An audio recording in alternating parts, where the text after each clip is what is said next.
Nous bénissons le Seigneur pour vos vies, chers internautes. Encore une fois, bonjour. Merci à Dieu qui nous a encore accordé une nouvelle semaine. Merci à vous également qui vous êtes branchés sur notre page YouTube cette semaine encore pour recevoir des conseils du Seigneur par rapport au ministère intégral, à la mission intégrale, la mission holistique de l'Église. Nous bénissons le Seigneur pour vos vies. Eh bien, nous sommes là encore dans ce numéro et nous souhaitons une bonne condition d'écoute.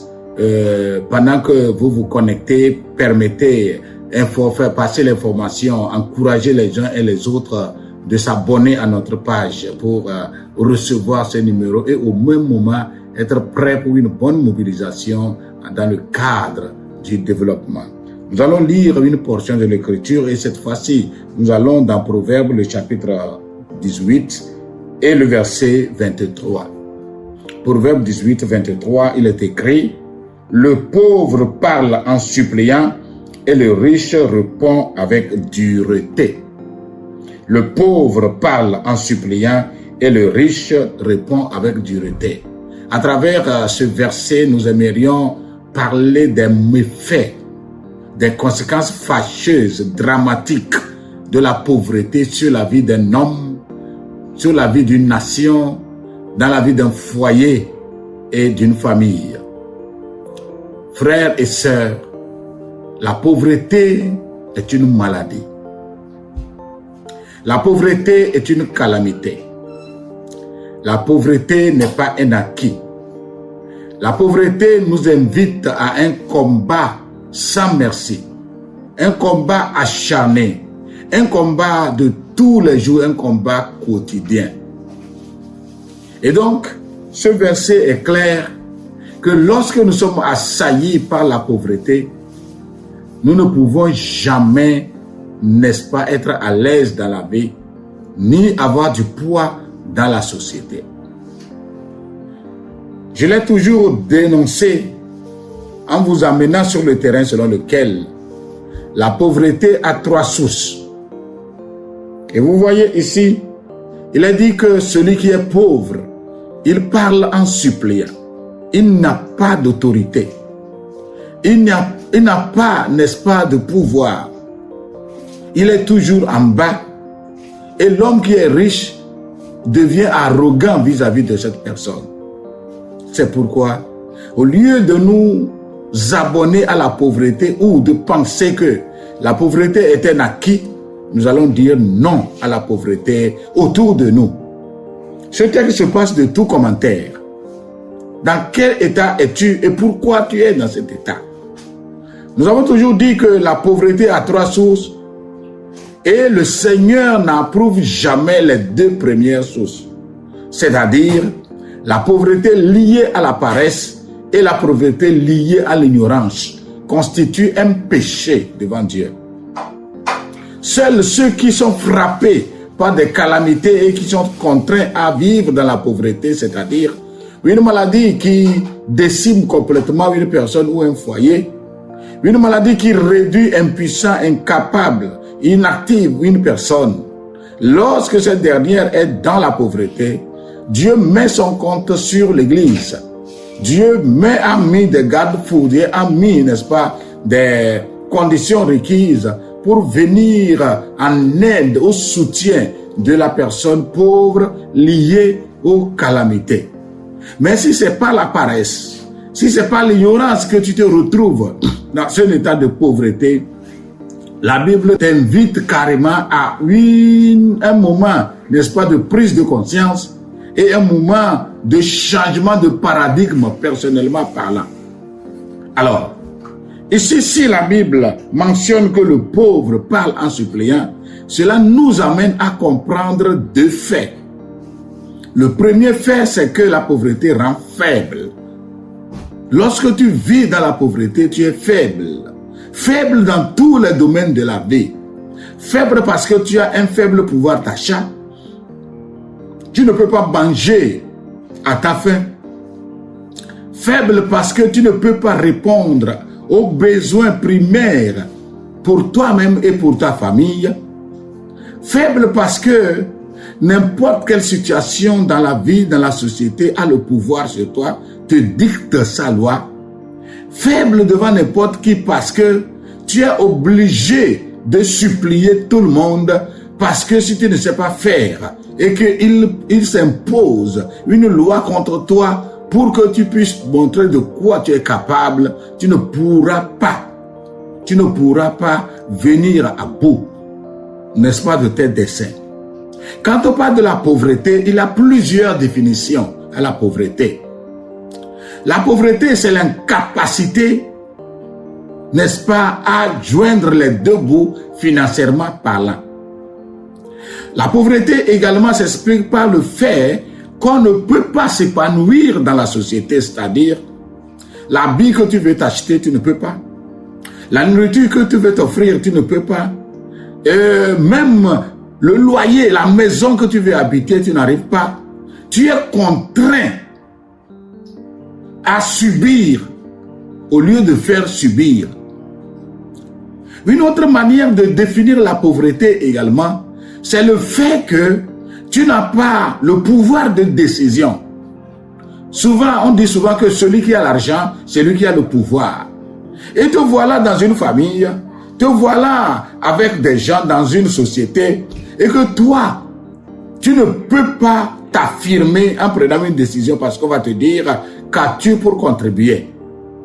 La pauvreté également se définit dans ce sens que tu ne peux pas, n'est-ce pas, jouer ta politique comme tu le penses, comme tu le veux.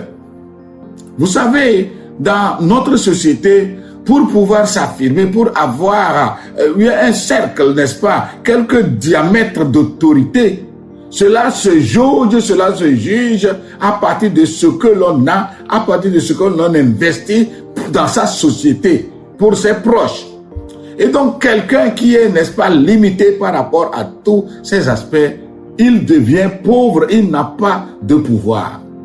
Et donc, ces deux éléments que nous sommes en train de définir nous amènent à comprendre réellement que l'homme ne doit pas aimer, ne doit pas chercher la pauvreté. Donc, la pauvreté est liée, n'est-ce pas, à l'aspect pécunier, c'est-à-dire ce que nous avons comme argent, comme échange de prestations. Et la pauvreté également se définit par rapport à l'autorité que l'on possède pour pouvoir, n'est-ce pas, jouir de son autorité, pour pouvoir avoir, n'est-ce pas, un cercle d'autorité qui lui sera donné. Alors, tu es où et qu'est-ce que tu fais actuellement?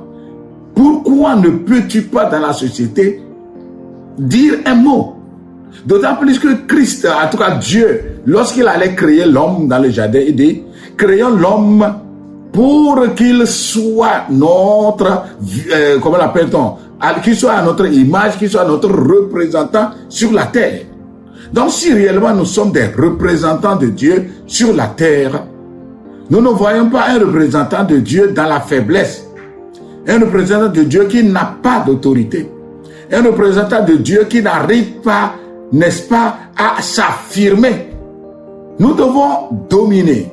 Et ici, dominer, nous l'avons toujours dit que ce n'est pas le sens d'écraser, mais c'est le sens de gérer, le sens de faire fructifier, le sens de bénir les autres littéralement. Et donc, si le pauvre parle en suppliant ici, lorsque nous comprenons cet aspect, nous allons comprendre que en continuant de vivre dans la pauvreté, comprenons que les situations vont nous dominer. Les situations vont nous dicter leurs lois et au lieu que ce soit le contraire, c'est ce que nous allons subir. C'est pourquoi, chers internautes, nous vous invitons à comprendre que vous devez changer de camp.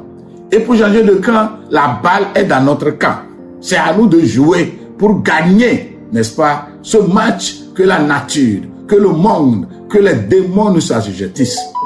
C'est pourquoi nous voulons vous inviter à avoir le deuxième aspect de ce verset qui dit le riche parle ou répond avec dureté.